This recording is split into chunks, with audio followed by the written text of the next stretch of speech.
I'm in Flint Castle. I think that's the actual car park over there. Flint Castle, but I'm not sure. Never been here before. That's why I'm coming here, to go to a place I haven't been before. Still very cold. Okay, the D estuary, Flint Castle. There's Flint Castle there. The D estuary itself is I'm interested in. I wanted to take a little walk around. I've got an hour, maybe a little over an hour before sunset, and I think the castle, it stays open till 4, but I'm not sure about that.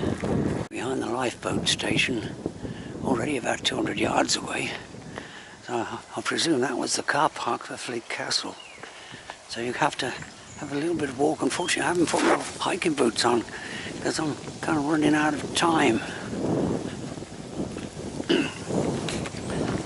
Just to go to places you haven't been before. Okay, there's some connection here with Richard II, of course. Edward the... Oh, yes, and also the main thing is this was the first of the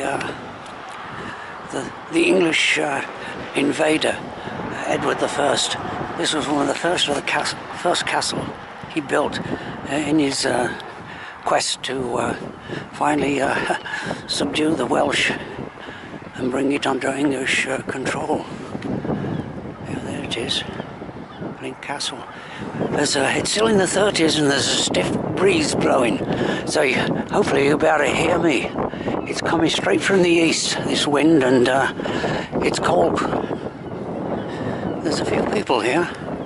Castle was brought to my attention, basically. There's the moat around there by the Shakespearean play Richard II, and he may have, this is where he met Henry IV, who was usurped the crown, apparently, according to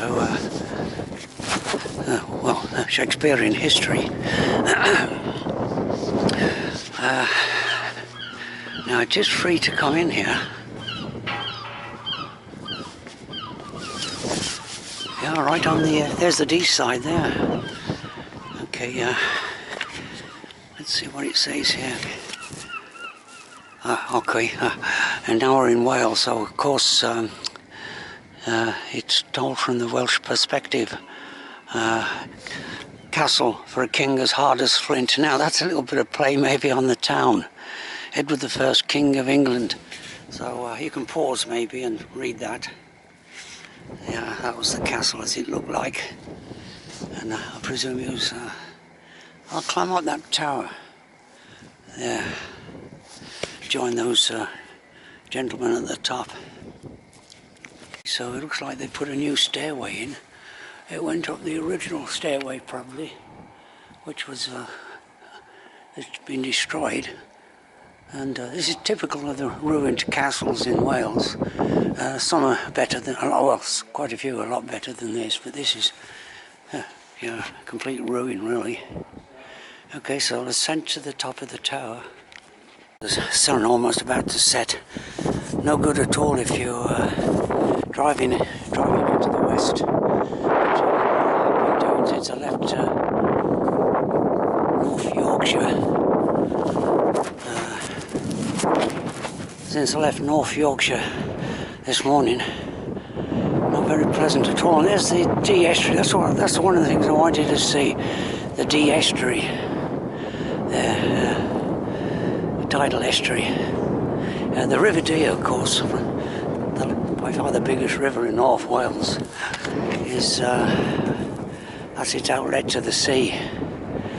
Yeah. Okay. So I don't know if you can see the flag over there. Shows how strong the wind is blowing. Yeah, alright, so oh, it's chilly up here, yeah. But of course a lot of people don't bother to put headgear on. Now unfortunately I haven't run out of time. I wanted to do a walk along there. Mind you, it looks like a pretty good footpath.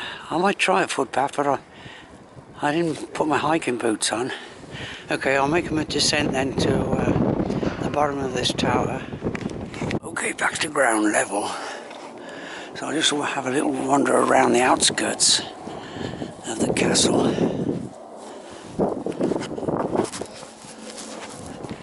So I haven't been here before, that's why I decided to stop by.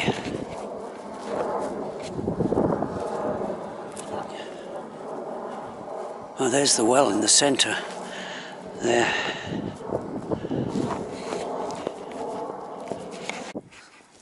I don't know if you can see, that's a drone up there.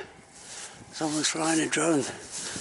I think English Heritage has a rule that they don't want drones, but they make a buzzing noise. Okay,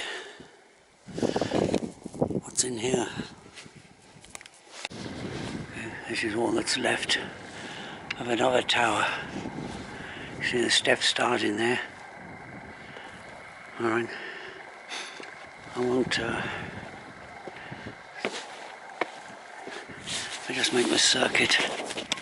Okay, I'm absolutely blinded when you're driving into the sun. It's of course you have the visor in the car, but sometimes it's so low on the horizon that you have a job to see anyway. Quite impressive in this, with the sun about to set. Okay, so I'll just go up here and then I might do a little walk in just my ordinary shoes.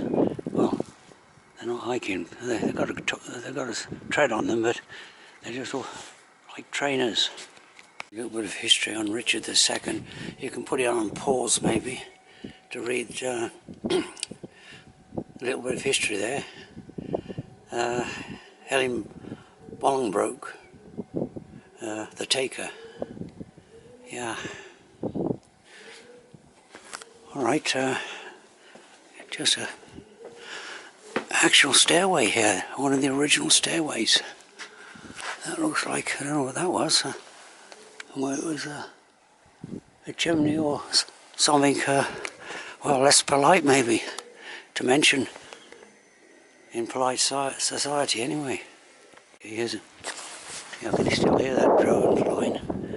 Yeah, so here's what remains of another tower. I'll just make the circuit around here. Well, if you haven't been here before, it's I think it's worth coming for the novelty of it. Oh, excuse me, I just dropped my gloves. So, okay. Of course, when you're taking photographs, you can't put the gloves on, so yeah, your hands get pretty cold. Nice shot of the Flint Castle. It's in a good position. There's another car park there, but it might be for that walk. Or that, it could be the castle car park. Park there, I think, is oops, another. Yeah, it's all laid on for the well, for the tourists really, and of course the locals as well. The castle walk, and I haven't got time to read all that, so I'll just welcome to the castle. Yeah, that guy's having a good time there, flying his drone. I don't know if you can hear it. Okay, the castle walk. Let's see. I think it's a pretty good footpath, so I don't need my hiking boots for this walk. He's looking at me there. He's the guy, I think, that's flying the drone, but as I nothing to do with me, but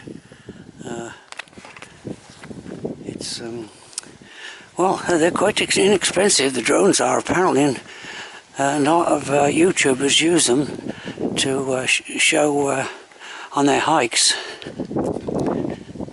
The sun sets about 4:15 here, so I'll have a look at this gentleman here. He's taking a break on this seat. Not sure what it's all about. Okay, I like it here. It's the Dee estuary. There it is, the Dee estuary. And there's quite a bit of industry in Flintshire and across the coast in the other side, in the Wirral. I think that's in Cheshire.